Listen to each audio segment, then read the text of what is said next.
সকলোকে সুপ্ৰভাত জনাই ভিডিঅ'টো আৰম্ভ কৰিছোঁ। ইয়াৰে ৰিজাল্ট সেইটো ৰাতি 12টা বজাত ঘোষণা কৰা হ'ল আৰু ইয়াৰে যিখিনি কাট অফ আছে কাট অফখিনি ইয়াতে উল্লেখ কৰা হৈছে।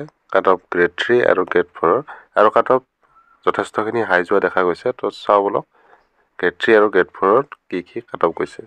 এইখন চাব provisionally qualified for next level of tests, যিখিনি নেক্সট পৰীক্ষাৰ কাৰণে কোৱালিফাইড হৈছে এইখিনি পৰীক্ষাৰ্থীৰ নাম্বাৰখিনি ইয়াতে ঘোষণা কৰা হৈছে। যিখিনি কাট অফখিনি ইয়াতে উল্লেখ কৰা হৈছে এইখিনি গ্ৰেড 3 হয়। তো চাব ইয়াতে আনৰিজাৰ্ভৰ কাৰণে পেপাৰ 3ত এইচ এছ যিটো পদ আছিলে 12 পাছ, তাৰ কাৰণে 119.50 কাট অফ গৈছে আৰু 12 ছায়েন্সৰ কাৰণে 126.25 কাট অফ গৈছে। বেচিলৰ ডিগ্ৰীত আনৰিজাৰ্ভৰ কাৰণে 137.75 ইয়াতে কাট অফ গৈছে আৰু বেচিলৰ ডিগ্ৰী উইথ কম্পিউটাৰ ইয়াৰ কাৰণে 117.00 কাট অফ গৈছে আৰু bachelor degree in library science with computer certificate diploma 111 cut off গৈছে। Bachelor degree with certificate of stenography computer certificate বা ডিপ্ল'মা থকাবিলাকৰ 112.50 কাট অফ গৈছে আৰু যিটো ড্ৰাইভাৰৰ পদ আছিলে ইয়াতো ভাবিব নোৱাৰা কাট অফ এটা গৈছে, 127.50 কাট অফ গৈছে। তো ইয়াতে কেটেগৰী ৱাইজ গোটেইখিনি কাট অফ ভাগ কৰি দিয়া আছে। আপোনালোকে এইখিনি স্ক্ৰীনশ্বট মাৰি চাব পাৰে আৰু বহুতে কাট অফৰ ভিডিঅ' বনাইছে, আপোনালোকে সেইখিনি চাব পাৰে বা আপোনালোকে অফিচিয়েল ৱেবছাইট ভিজিট কৰিও কাট অফ গৈছে সেইখিনি চাব পাৰিব।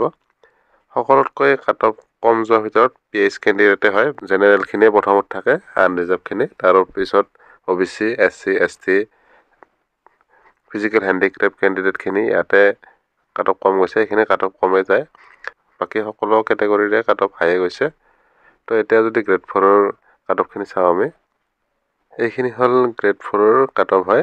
আনৰিজাৰ্ভত যদি আমি চাওঁ HS, LC 10 পাছ যিখিনি কেণ্ডিডেট আছে ইয়াৰ কাৰণে কাট অফ গৈছে 91.50 কাট অফ গৈছে আৰু ৱায়াৰমেন যিখিনি ITI থকা কেণ্ডিডেট 36.50 কাট অফ গৈছে আৰু ITI ইলেক্ট্ৰিচিয়ানৰ কাৰণে 44 অৰ্থাৎ 44.25 কাট অফ গৈছে আৰু ITI ফিটাৰ থকাখিনি 109.75 কাট অফ গৈছে আৰু ITI ৱেল্ডাৰ থকাখিনি 104.25 কাট অফ গৈছে ইয়াতে আৰু ITI মেচিনিষ্টৰ কাৰণে 90.50 ইয়াতে কাট অফ গৈছে আৰু লগতে মেট্ৰিক পাছ লগতে ITI ইলেক্ট্ৰনিক্স মেকানিকৰ কাৰণে 107.50 কাট অফ গৈছে আৰু যিখিনি 8 পাছ কেণ্ডিডেট আছিলে ইয়াৰ কাৰণে কাট অফ গৈছে 99.75।